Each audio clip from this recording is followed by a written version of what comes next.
Matrix में आप लोग क्या देखे थे? 3.2 कंप्लीट कर लिया। 3.2 में क्या था कि जोड़ना गुना करना, यहाँ तक ये तो हम लोग देख लिए थे ना जी। यहाँ पे एक्सरसाइज 3.3 में विशेष जो क्वेश्चन है वो परिवर्त पर आधारित है। इसको हम लोग बोलते हैं ट्रांसपोज। ठीक है, क्या चीज से डिनोट करते हैं, क्या चीज होता है? ट्रांसपोज, है ना। और ट्रांसपोज जैसे मान लीजिए कि ए कोई अवयव दिया गया है, कोई भी मैट्रिक्स दिया गया है और इसका ट्रांसपोज लिखना है तो ए का पावर टी लिख देंगे। क्या लिख देंगे? या ए का ऊपर डैश दे देंगे। बात समझ ना। जैसे मान लीजिए कि ए इक्वल दिया हुआ है 1 2 3 4, हमने क्या लिख दिया? ए इक्वल टू 1 2 3 4 और पूछा जाए कि a डैश इक्वल 1 और a to the power t equal 1, है ना। तो मतलब क्या कहेंगे? ये पूछ रहा है कि a का ट्रांसपोज, है ना, क्या होगा? a का ट्रांसपोज क्या होगा, ये ना बताना है। अब देखिए कि a का ट्रांसपोज बनाते कैसे हैं। तो जैसे मैंने क्या बताया था कि a इक्वल टू कोई भी मैट्रिक्स मान लीजिए, यहाँ पे रो है और यहाँ पे क्या होता है? कॉलम होता है। यहाँ पे हम लोग इसको ऐसे लिख सकते हैं, यहाँ n होता है और यहाँ पे क्या हो जाता है? n हो जाता है। तो हमारा काम क्या है कि रो को कॉलम बना देना। क्या करना है? रो को कॉलम बना देना। जैसे मान लीजिए कि a इक्वल 1 2 3 4 है, तो ये हमारा फर्स्ट रो है, ये हमारा सेकंड रो है। तो जब हम इसका ट्रांसपोज लिखेंगे तो फर्स्ट रो को क्या कर देंगे? फर्स्ट कॉलम बना देंगे। फर्स्ट रो को क्या कर देंगे? फर्स्ट रो का एलिमेंट कौन कौन है? 1 and 2। ये क्या हो जाएगा? फर्स्ट कॉलम आ जाएगा, तो यहाँ हो जाएगा 1 and 2। सेकंड रो है तो क्या बन जाएगा? Second column. तो ये हमारा C1 हो गया और ये C2। मतलब कि जो R1 था वो C1 बन गया, जो R2 था वो C2 बन गया। ठीक है। दूसरा एग्जांपल की मैं बात करूं, अगर कहा जाए कि a इक्वल टू 1 2 3 4, इतना सारा दिया, मतलब क्या है कि इसमें रो का एगो है, ए गो है और कॉलम का एगो है 4 गो है। तो इसको जब हम बदलना चाहेंगे तो क्या लिख देंगे? 4 into 1। क्या कर देंगे जी? 4 into 1। क्यों करेंगे 4 into 1? क्योंकि रो को कॉलम बनाना है, तो रो के बदले में कॉलम हो जाएगा ना। तो a डैश इक्वल टू क्या किस रूप में लिखना होगा? चाहे जो भी लिखें, 4 into 1 हो जाएगा, यानी कि रो हो जाएगा 4 और कॉलम हो जाएगा। अब दूसरी तरीके से हम इसको क्या बताए थे कि जो रो है वो क्या बन जाएगा? कॉलम। मेरा मतलब है कि यहाँ R1 था ना, तो क्या बन गया? ये R2 था ना, तो क्या बन गया? यहाँ तो R1 यानी कि एक ही है ना, R का एगो है, एगो है, तो यहाँ पे कॉलम का एगो हो जाएगा। आई बात समझ में? हाँ, तो कॉलम का एगो हो गया एगो, R का एगो हो गया। तो पहले रो लिखता है कि कॉलम, तो यहाँ 4 में 1 लिखा जा सकता है, यानी 1 में 4 था तो अब क्या बन गया? अरे कुछ नहीं करना है, जो रो है उसको क्या बना देना है? R1 को C1, R2 को C2, R3 को ऐसे करके बनाना है। मैंने मेरा मतलब ये था। एक और एग्जांपल मैं आपको बता देता हूँ।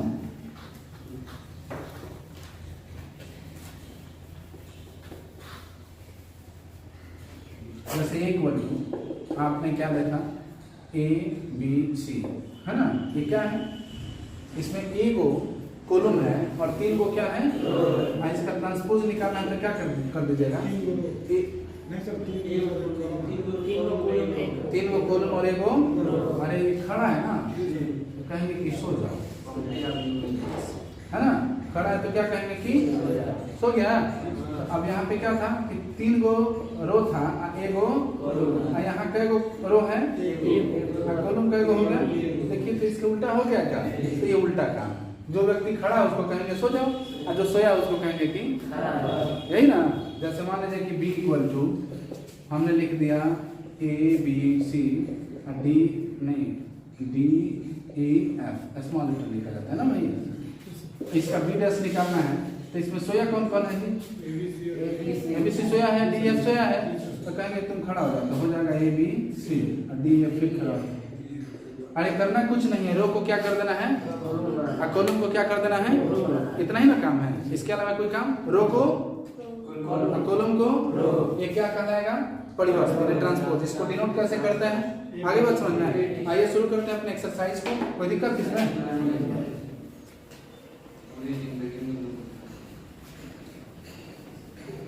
ठीक है जी।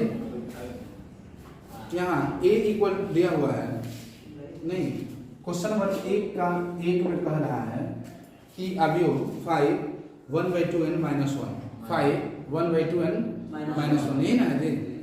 तो इसको हम मान लेते हैं a इक्वल टू 5 1/2 और -1। तो a डैश इक्वल टू क्या हो जाएगा, रहेगा तो यही, लेकिन यहाँ कॉलम कैगो है, अब रो कैगो हो जाएगा, कॉलम एक है, रो इसमें 3 गो है, और जब इसका ट्रांसपोज याद कर देंगे तो रो कैगो हो जाएगा और कॉलम कैगो हो जाएगा। आगे बात समझना। चलिए तो इसको हम बदल देते हैं 5 1/2 और -1। यहाँ पे क्या था 3 into 1 था, अब ये हो गया 1 into। आगे बात समझना है। अगला क्वेश्चन है इसमें दूसरा, यदि इसको भी क्या मान लिया जाए, b मान लेते हैं, b लिख देते हैं। यहाँ पे दिया हुआ है 1 - 1 और 2 and 3 है ना। आप लोग इसका b डैश फाइंड करके निकल जाएगा क्या? इसका b डैश जल्दी निकालिए, देखते हैं कहाँ तक आपने सीखा। चलिए इस तरह से ढेर सारा क्वेश्चन दिया हुआ है और सभी क्वेश्चन आप लोग बना सकते हैं। इसमें दूसरा क्वेश्चन देखिए तो क्या कह रहा है, कह रहा है कि यदि a equal to -1 2 3 and 5 7 9 and 2 -2 1 1 and b equal to -4 1 and -5 1 2 0 and 1 3 1, यही ना है। तो सत्यापित कीजिए कि a प्लस b का whole dash equal to a dash plus b dash, यही ना है। सबसे पहले हम क्या करते हैं कि a एंड b की वैल्यू को लिख लेते हैं ना जी। हाँ, a एंड b के वैल्यू को लिख लेते हैं। थोड़ा सा गौर करेंगे। a इक्वल टू बोलिए तो मान क्या दिया है, a इक्वल टू दिया है -1 2 3, हाँ 5 7 9 -2 1 1 है ना। ऐसे कर दिया जाएगा कि इसके जस्ट सामने ही इसका डैश लिखना आसान रहेगा ना, सामने ही डैश लिख लेते हैं क्या। यहाँ लिख देते हैं a डैश इक्वल, ये तो इसको बदल दिया जाए -1 2 3, ये क्या हो जाएगा समझ में आ रहा है कि नहीं। मैंने ये सोया हुआ था तो क्या कहें, यही ना, ये भी सोया हुआ था, ये था ना सोया था। अभी नहीं कि कहीं के कहीं खड़ा कर दीजिएगा, ऐसा नहीं। जो जहाँ सोया हुआ है वही स्थान पर उसको खड़ा करना है, ठीक है। यानी कि ये R1 है तो ये जब भी रहेगा तो C1 पे रहेगा, ये R2 है तो जब भी रहेगा तो और R3 पे। अब कहिएगा कि जाड़ा का दिन है, इसको इसका के C2 के पास कर दें तो ये संभव नहीं है ना। हाँ चलिए b इक्वल टू क्या दिया है, हाँ बोलिए -4 1 -5 1 2 0 1 3 1। b डैश इक्वल क्या हो जाएगा -4 हाँ बोलते चलिए ना, है ना जी। अच्छा हमारा LHS क्या कह रहा है कि a प्लस b का होल डैश क्या कह रहा है जी। हमारे पास पहले a प्लस b चाहिए ना, तब ना उसका डैश निकालेंगे। कैसे ध्यान देंगे, पहले LHS दिया है a प्लस b का होल डैश और हमारा RHS दिया है a डैश प्लस, दोनों में अंतर है कि नहीं। यहाँ पे कह रहा है कि पहले जोड़िए और उसके बाद इसका डैश निकालिए। पहले कह रहे हैं कि इसको जोड़िए उसके बाद इसका RHS वाला कह रहा है कि पहले डैश निकालिए और उसके बाद जोड़िए। मेरा मतलब है कि जब हम लोग बोर्ड मास पढ़े थे बचपन में 7वीं 8वीं में, तो ब्रैकेट को समझाया गया था ना, बोर्ड मास BODMAS ऐसे बताया गया था ना। पहले ब्रैकेट, उसके बाद BO, फिर उसके बाद D, उसके बाद M, उसके बाद A, उसके बाद ऐसे जो होता है ना। तो उसी के अकॉर्डिंग हम लोग यहाँ चल रहे हैं, तो उसको छोड़ देना है, सिर्फ ब्रैकेट को देखना है। तो ब्रैकेट के अंदर की क्रिया को पहले करता है। तो ब्रैकेट के अंदर की क्रिया क्या है जी, पहले क्या करना है, तो बढ़ा दो, पहले क्या करना है भाई, जोड़ना है। उसके बाद क्या करना है, हमारा LHS का वैल्यू आ जाएगा ना, वो दिक्कत। तो पहले जोड़ लेते हैं, यहाँ लिख देते हैं LHS के लिए, चूंकि a plus b equal, a का वैल्यू क्या है, जोड़ का कंडीशन पता है सबको क्या, हाँ वो तो जोड़ते हैं।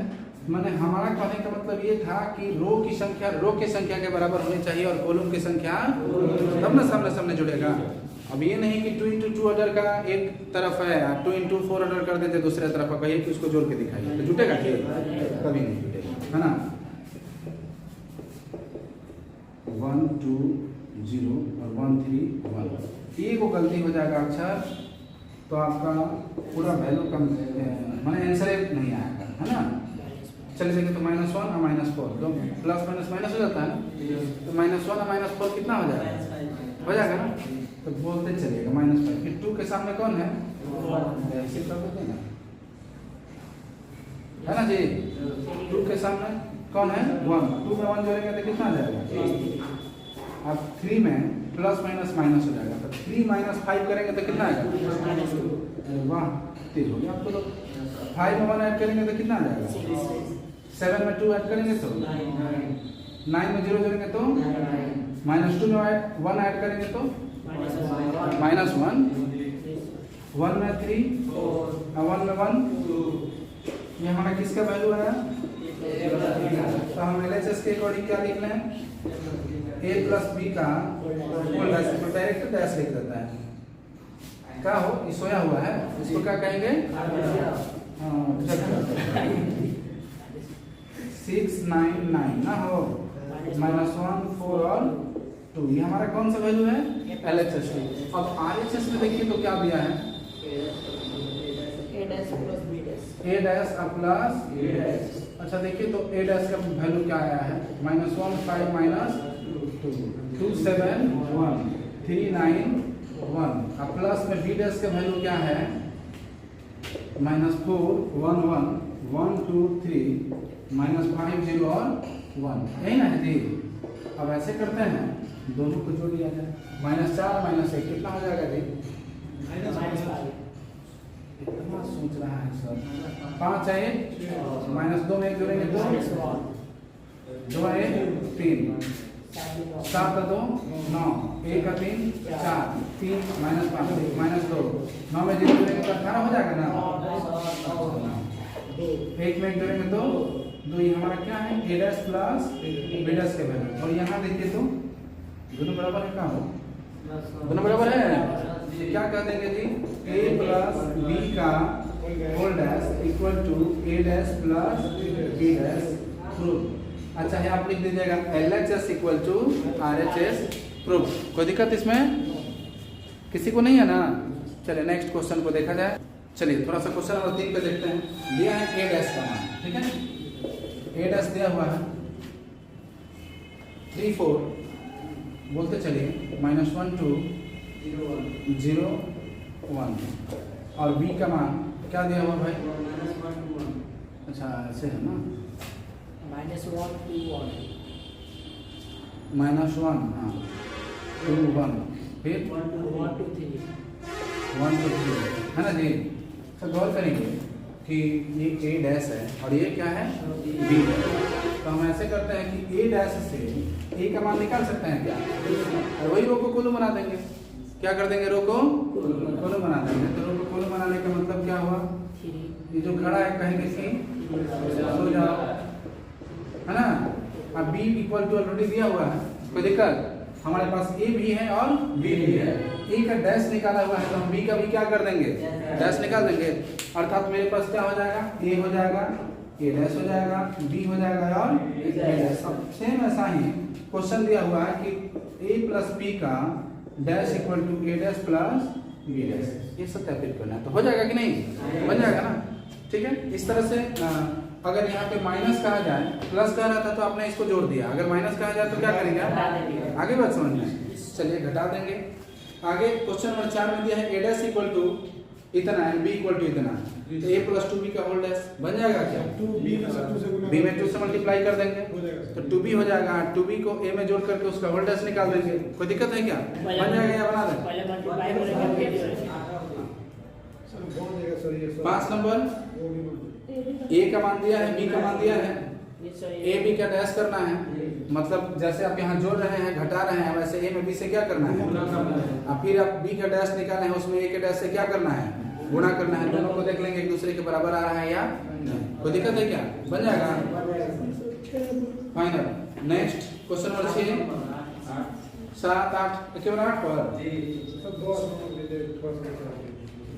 केवल इतना मत भागिए, आपको फायदा हो गया है ना तुम लोगों को, एक बार पढ़ लेने से क्या ना। चलिए बहुत अच्छा। कितना क्वेश्चन है इस एक्सरसाइज में, 12 है ना। थोड़ा सा ध्यान देंगे, आज कॉपी कह रहा है कि a इक्वल 1 5 6 7 है ना। तो कह रहा है कि आपको दिखाना है, माने सत्यापित करना है कि a प्लस a डैश एक सममित अवयव है और a माइनस a डैश एक विषम सममित अवयव है। अच्छा ये बताइए, हाँ तो ये सममित और विषम सममित का रूल पता है आप लोगों को? नहीं पता है? क्या होता है जी सममित और विषम सममित का? किसी को नहीं पता है? अरे वाह, तो तरक्की में है लोग। ठीक है, कर देते हैं। चलिए देखिए, सबसे पहले हमें सम सममित सम सममित है ना जी, और एक होता है विषम सममित है ना जी। तो सम सममित निकालने के लिए हम देखते हैं कि कोई राशि ए दिया, जैसे ये दिया हुआ है और इस ए का डैश निकालें। ए का क्या निकाल दिए? डैश निकालिए, यानी ट्रांसपोज निकाल दिए। और ट्रांसपोज निकालने के बाद भी वह ए है, माने इसमें किसी प्रकार से परिवर्तन नहीं आया, तब उसे हम क्या कहेंगे? सममित, माने सम सममित है ना। हाँ, ए का डैश निकालें और वह माइनस में आ गया, माने माइनस ए के बराबर आ गया, तब उसको हम क्या कह देंगे? आगे बात समझ में। लेकिन यहाँ पे हम जो प्रश्न हल करने जा रहे हैं, क्वेश्चन नंबर 8 है, 8 का 1 है ना भाई, और 8 के 1 में केवल एक राशि का नहीं बताना है, बताना है a plus a dash, a plus a dash सम सममित है कि नहीं, यही ना बताना है। तो हम सबसे पहले a से a डैश को निकाल लिए, क्या निकाल देंगे? 1 5 6 और 7। और हम यहाँ पे देखते हैं a plus a dash equal to, a का मान है 5 नहीं 1 5 6 7 प्लस 1 6 5 and 7 है ना।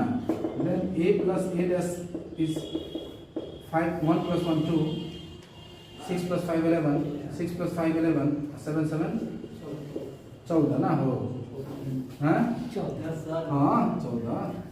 अब देखिए तो एक राशि आया ना जी, ये तो एक राशि है। अब इस एक राशि का ट्रांसपोज निकालेंगे, अर्थात हम क्या करेंगे? a प्लस a डैश का ट्रांसपोज निकालेंगे, है ना जी।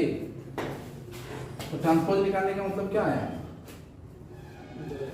2 11 और फिर 11 एंड सोया था तो कहेंगे खड़ा हो जाओ, सोया तो यहाँ खड़ा करा दिया, हो गया ना जी। अब ये देखिए, तो ट्रांसपोज करने के बाद इसका मान किसके बराबर है? इसके बराबर आ गया क्या? इसके बराबर आ गया क्या? अर्थात हम कह दे रहे हैं कि a प्लस a डैश का transpose a plus a dash के बराबर है, बराबर है ना जी। अतः क्या कह देंगे? अतः a प्लस a डैश ये क्या है? सम सममित, सम सममित है ना भाई, यही ना हमें प्रूफ करना था। क्लियर? अगर हम a प्लस a डैश का मान क्या करते हैं कि minus a plus a dash के मान के बराबर आ जाता है, तब क्या कर देते हैं कि वो विषम सममित, लेकिन बराबर है यहाँ पे, इसको नोट करेंगे। ठीक है, फिर माइनस वाला एक देख लेते हैं, फिर से एक बार समझाते हैं। क्लियर है ना? a है a डैश है, ये a प्लस a डैश हमने निकाल दिया, हमारा आंसर ये आया। ठीक है, अब इसको जांच के बताना है कि यह सममित है या नहीं, है ना। तो सममित है या नहीं, इसके लिए क्या करते हैं? जिस राशि का जांच करना हो कि सममित है या नहीं, उसका डैश निकाल देता है ना जी, उसका डैश निकालते हैं। डैश निकालने के बाद अगर पहले वाले मान के बराबर आ गया, जैसे कि जितना था उतना ही आ गया ना, पहले वाले मान के बराबर आ गया तो कहेंगे कि सममित है। अगर वो माइनस में आ गया, मतलब माइनस का मान लेने के बाद पहले वाले के मान के बराबर आ रहा है, तो उसको क्या कह देंगे? विषम सममित। तो यहाँ बराबर है तो इसको सम कहेंगे कि विषम, बराबर है तो क्या कहेंगे? क्लियर है? अगर माइनस के बराबर आता है तो क्या कहते हैं? क्लियर है ना। चलिए इसको नोट करते हैं, फिर क्वेश्चन नंबर 2 बनाते हैं। इसमें का दिया हुआ है a इक्वल क्या था जी? 2 नंबर आपका, hello, a minus a dash नहीं, हम a का वैल्यू पूछ रहे हैं, अभी हमने मिटा दिया ना, वही है 1 5 6 7 ना। 1 5 6 अब ऐसे करते हैं कि इसका a डैश निकाल लेंगे तो क्या आएगा भाई? 1 5 6 7, यही ना। रो को कॉलम बना दिया और कॉलम को, कोई दिक्कत इसमें? अब कह रहे हैं a minus a dash equal to, तो हम 1 5 6 7 माइनस 1 6 5 एंड 7 माइनस करेंगे, एक में से एक घटेगा, कितना बचेगा जी? 2। 5 में से 6 घटाएंगे क्या बचेगा? -1 6 में से 5 7 7 a माइनस a डैश आ गया क्या भाई? अब हमें क्या करना है? ये जांचना है कि ये सममित है या विषम सममित है। तो इसके लिए हम क्या करेंगे? इसका डैश निकालेंगे ना, तो a माइनस a डैश का होल डैश तो क्या होगा जी?